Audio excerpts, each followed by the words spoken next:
Don't forget to donate to One Ummah and its ongoing sadaqah. Support and share the amazing rewards of every project they are a part of. Remember, it's 100% donation policy. Donate now. Assalamu alaikum guys, and welcome to another episode of Smile to Jannah. Ladies and gentlemen, day by day, Israel is losing more and more supporters. And not just any supporters, key supporters. Yeah, Christians are seeing what's written in the Talmud about the fate of Jesus, who has been cooked, it says in there, in his own feces, and the stuff they say about the mother of Jesus, Mary. I wouldn't like to repeat that sort of stuff. The Talmud is the oral law that's given to Moses. Some even prioritize it over the Torah. Nevertheless, it is still taken as authoritative. Not only that, finding out that the only church that was left in Gaza has been blown to smithereens. Not only that, when we see what's mentioned in Haaretz in Israeli newspapers, we curse Christianity 3 times a day. And the head of Lehava saying burning of Christian churches in Israel is justified. Is it any wonder that people are waking up? And one such person that has woken up is somebody called Milo Yiannopoulos. Sorry if I butchered your name. But this guy used to be a shill for Israel. That's right. He was right wing, peddled the same stuff. However, I just came across a clip of his interview with Candace Owens, and I wanted to react to it with you guys to show the complete U-turn in his position so you can hear it for yourself. People from back in the days will be familiar with this guy. I don't know what happened to him, whether he fell off or he got banned, but let's see. Randy Fine is an artifact of years gone by when you could speak about because they're Muslims. Some of your viewers may not like this, I'm sorry, but because pretty much every American president has proven their toughness credentials by murdering a few of them. Yeah, I'm guessing the reason why he gave that disclaimer is because a lot of his audience like to bash Muslims. You know what I mean? Now, I don't know what the reason for his U-turn is. It will be interesting to know. A lot of people, even in the comments, are shocked. Is that Milo? Milo, used to be a grifter.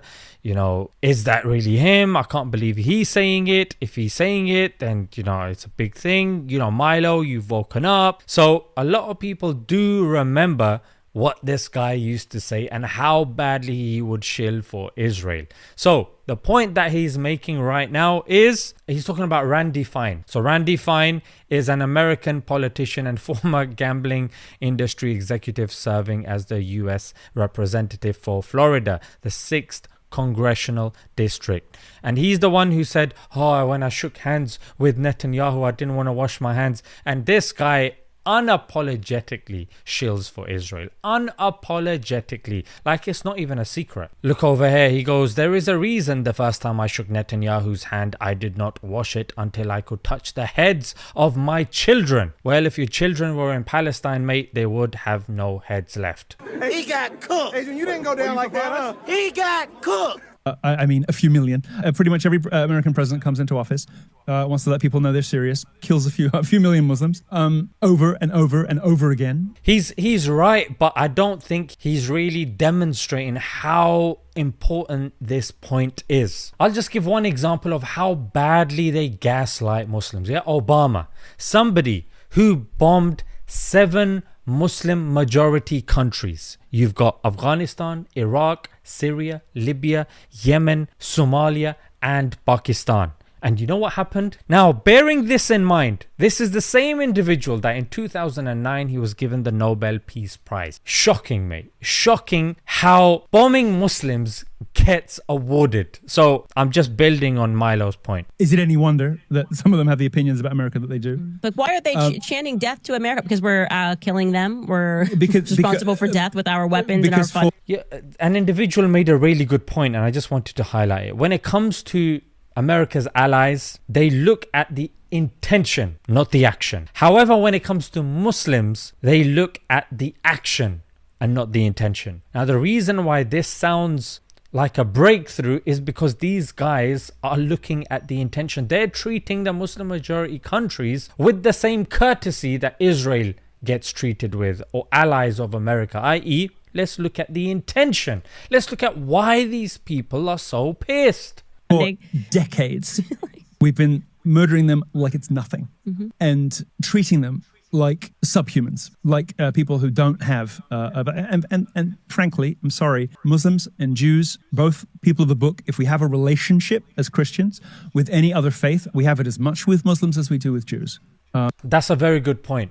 Because even if you look at the major religions, from the major religions, Islam is the only one that makes it an article of faith for you to believe in Jesus, for you to love and revere Jesus. In fact, it's kufr for us to swear and renounce Jesus. There is a chapter in the Quran that's named after Mary.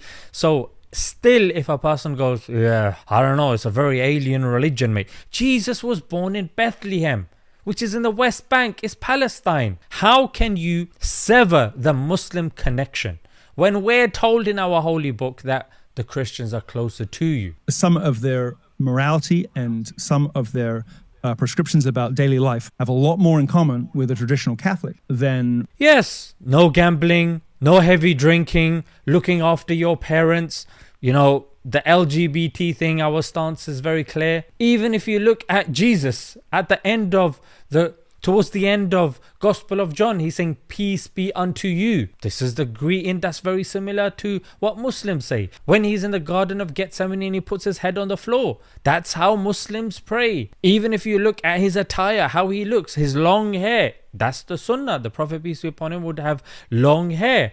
The beard, Jesus would adorn the beard.